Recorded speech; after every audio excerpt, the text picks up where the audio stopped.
Hello दोस्तों, स्वागत है आपके बहुत ही खास वीडियो में जिसमें हम आज आपको पढ़ाएंगे रिप्रोडक्शन का सेकंड पार्ट। जैसे मैंने आपको पिछली वीडियो में बताया था कि दो प्रकार के रिप्रोडक्शन पाए जाते हैं, एक सेक्सुअल रिप्रोडक्शन और दूसरा असेक्सुअल रिप्रोडक्शन।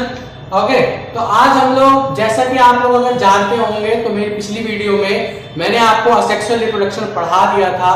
अब बारी है सेक्सुअल रिप्रोडक्शन। ओके, तो चलिए स्टार्ट करते हैं बिना टाइम वेस्ट किए।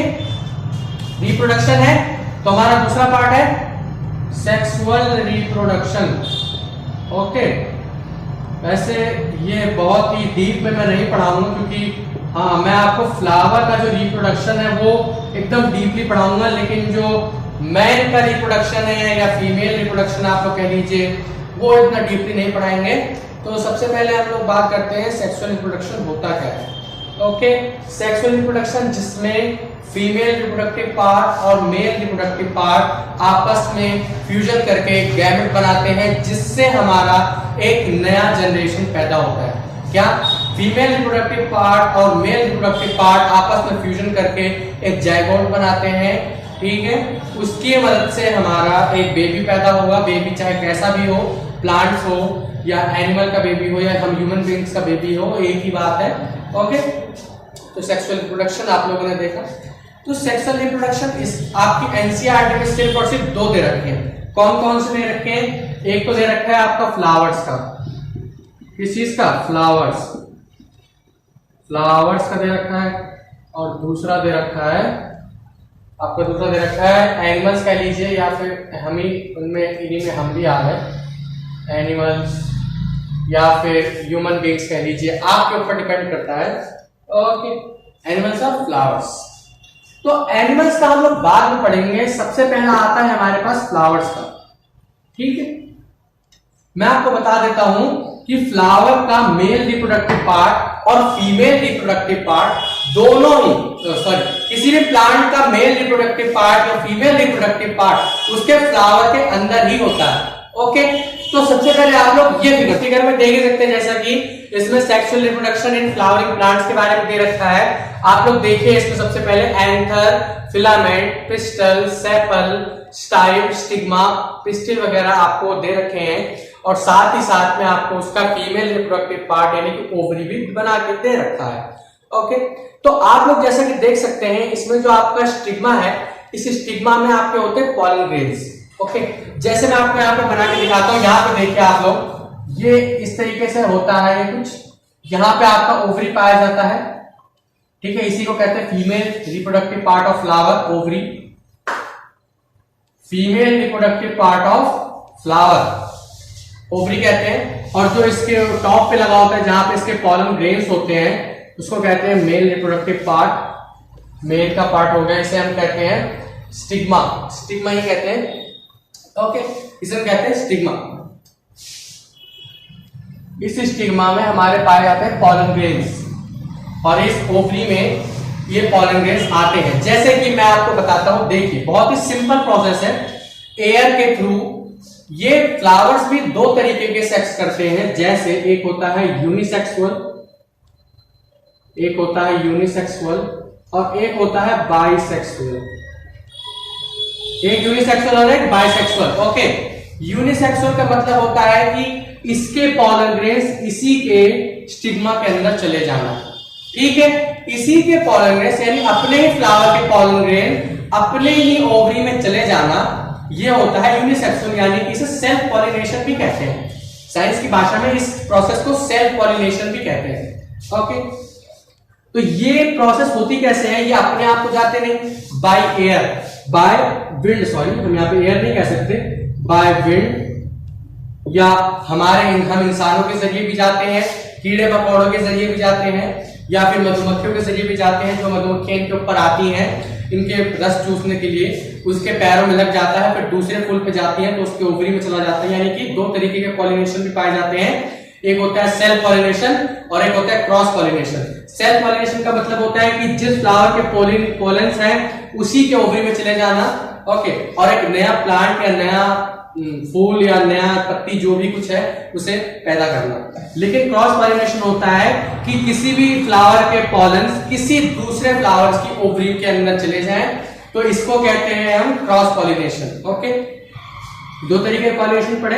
वैसे ही यूनिसेक्सुअल जो होता है वो आपका होता है सेल्फ पॉलिनेशन, और बाइसेक्सुअल होता है आपका क्रॉस पॉलिनेशन। ओके, आई बात समझ में? कोई डाउट, कोई दिक्कत? तो आप लोग इस फ्लावर के सारे नाम याद कर लीजिएगा। Stigma, pistol, sepal, style, stigma, ovary. Okay, तो सारी चीजें याद कर लीजिएगा आप लोग, ये आपके बहुत काम आएंगी। अगर आप लोग आगे चल के बायोलॉजी लेते हैं तो आपको इस फ्लावर का फॉर्मूला भी पढ़ने को मिलेगा। फ्लावर फॉर्मूला आप लोग आगे अगर 11th क्लास में बायोलॉजी लेते हैं तो आप लोगों को वहां पे फ्लावर के फॉर्मूले तक मिलेंगे, याद रखिएगा।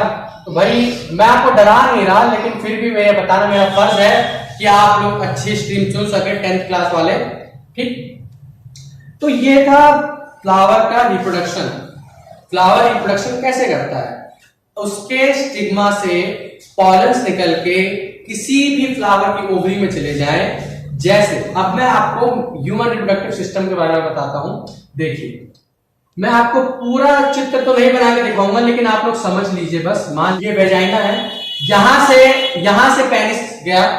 ओके, यहां से पेनिस जाने के बाद इसके पेनिस से हमारे टेस्टिस जुड़े होते हैं। ठीक, टेस्टिस जुड़े होते हैं, तो टेस्टिस जुड़े होने के कारण इन टेस्टिस से हमारे निकलते हैं टेस्टोस्टेरोन हार्मोन, जिसे आप लोग सीमन भी कहते हैं। ठीक, मैं ऐसे बता देता हूं। ये आपका ओवरी, ये आपका पेनिस, इसके दोनों साइड में होते हैं ओविडक्ट। ओके, ओविडक्ट क्या होते हैं? जिसमें आपके ओवरी जुड़े होते हैं। ओवरी के अंदर होते हैं आपके एग्स, ओवरी के अंदर होते हैं एग्स, डीफर्टिलाइज्ड एग्स होते हैं जिसमें अंदर, और यहां पे एक बाहर एक एग हमेशा रहता है, हर महीने में एक एग निकलता है। ओके, यहाँ दोनों साइड हर एक महीने में एक एग निकलता है, जो फर्टिलाइज होने के लिए सिर्फ और सिर्फ जो स्पर्म पाया जाता है आपके सीमन के अंदर। ओके, तो यहाँ से टेस्टिस की वजह से यहाँ से सीमन पैदा हुआ, इस पेनिस के जरिए वेजाइना के अंदर दाखिल हुआ। दाखिल होने के बाद लाखों करोड़ों सीमन के अंदर से जो स्पर्म होते हैं दोनों साइड मूव करते हैं, और जो भी स्पर्म सबसे पहले एग में हेड अपना डालता है, एग के अंदर सबसे पहले हेड, वही बच्चा हमारा पैदा होता है। ओके, तो ये बात डिपेंड करती है मेल रिप्रोडक्टिव क्रोमोसोम्स पे। जैसे आप लोगों ने पढ़ा ही होगा, ये फीमेल का क्रोमोसोम्स है और ये मेल का क्रोमोसोम्स है। आपने 23 पेयर्स ऑफ क्रोमोसोम्स पढ़े होंगे। ओके, जिनमें से 22 तो सेम होते हैं, 22 पेयर ऑफ क्रोमोसोम्स मेल के और फीमेल के बिल्कुल सेम होते हैं। लेकिन जो 23वां पेयर होता है जेंडर डिसाइड करने का, ये अलग होता है। इसकी वजह से आपके 50% चांसेस बनते हैं लड़का पैदा होने के, लड़की पैदा होने के। ओके, अगले चैप्टर में आप लोग ये चीज पढ़ेंगे हेरिडिटरी एवोल्यूशन में। ओके, तो मैं आपको वहां पे बताऊंगा कि इसके कितने कितने चांसेस होते हैं। तो be ready to see this video. तो अभी हम यहाँ पे इसकी बात नहीं करेंगे, तो यहाँ पे मैं बता दे रहा हूँ आप लोगों को। ठीक, तो एग्स के अंदर गया, एग्स के अंदर जाने के बाद ये फर्टिलाइज होता है। फर्टिलाइज होने के बाद यहाँ पे होता है ओवरी। ओके, ओवरी के अंदर ज्वाइंट हो जाता है हमारा प्लेसेंटा। ओवरी के अंदर हमारा ज्वाइंट हो जाता है प्लेसेंटा। प्लेसेंटा क्यों ज्वाइंट होता है? प्लेसेंटा क्या होता है मैं बता देता हूँ आप लोगों को कि कोई भी बच्चा है, कोई भी बेबी बॉय है, उसको जैसे 9 महीने के लिए वो अंदर रहता है, तो उसको भाई भोजन की या फूड की तो जरूरत होती है। तो माँ जो खाती है उसके जरिए इस प्लेसेंटा के थ्रू उस बच्चे के अंदर भी न्यूट्रिशन पहुंचता है। तो प्लेसेंटा जुड़ना बहुत जरूरी है। ओके, तो यूट्रियस के अंदर प्लेसेंटा ज्वाइन होता है, इसके अंदर हमारा एक फर्टिलाइज्ड एग आता है। ये फर्टिलाइज्ड एग धीरे धीरे मैच्योर होके एम्ब्रियो में, एम्ब्रियो से फिर बेबी में, फिर इसके धीरे धीरे हाथ पैर निकलते हैं, सर निकलता है, कान आंख नाक वगैरह सब कुछ सही सही बनते हैं बिल्कुल। फिर ये एग एक दिन 9 महीने के बाद जाके एक बेबी बॉय या बेबी गर्ल आपके रिप्रोडक्शन यानी संसार में आ जाती है। ओके, तो समझ आई आपको ये बात? अब सेक्सुअल रिप्रोडक्शन आप लोगों ने पढ़ लिया, कोई डाउट हो तो कमेंट बॉक्स में जरूर पूछिएगा। ओके, अब बात करते हैं प्रिवेंशन फॉर सेक्सुअल रिप्रोडक्शन। आप सेक्सुअल रिप्रोडक्शन से प्रोटेक्शन कैसे कर सकते हैं? देखिए, जैसा कि मैंने आपको बताया कि अगर किसी भी हालत में, जैसे ओविडक्ट जो भी इसके साइड साइड जुड़े होते हैं, अगर किसी भी हालत में स्पर्म इनमें से किसी भी एग में जुड़ गया किसी भी कारण, तो बच्चा हर हाल में पैदा होना ही है, चाहे कुछ भी हो जाए। ओके, तो अगर आपको ये चीज रोकनी है कि एग से ना जुड़े, तो या तो आप लोग कई सारे तरीके होते हैं जिनसे आप ये आप काम नहीं कर पाओगे, जो नहीं कहना चाहिए मुझे, ओके। और आप लोगों का बेबी बॉय बेबी गर्ल बच्चे भी पैदा नहीं होंगे, ठीक है। इसके लिए कई सारी चीजें आती है जैसे कॉन्डोम, ओके, ये प्रिवेंशन करता है सेक्सुअल डिजीजेस से भी, एड्स, एसटीडी यानी सेक्सुअल ट्रांसमिटेड डिजीज, आप वाइड बी फॉल हिल में पढ़ोगे, ये चैप्टर है, ओके। सेक्सुअल ट्रांसमिटेड डिजीज से आप बचोगे। सेक्सुअल रिप्रोडक्शन से अक्सर ऐसे डिजीज होने का खतरा रहता है, जैसे कि किसी को एड्स है, एक्वायर्ड इम्यूनोडेफिशिएंसी सिंड्रोम, ये आप लोगों ने देखा होगा, इसकी डेफिनेशन जरूर याद कर लीजिए, बहुत इंपॉर्टेंट डेफिनेशन है। एड्स की एक्वायर्ड इम्यूनोडेफिशिएंसी सिंड्रोम, और एसटीडी की होती है सेक्सुअल ट्रांसमिटेड डिजीज।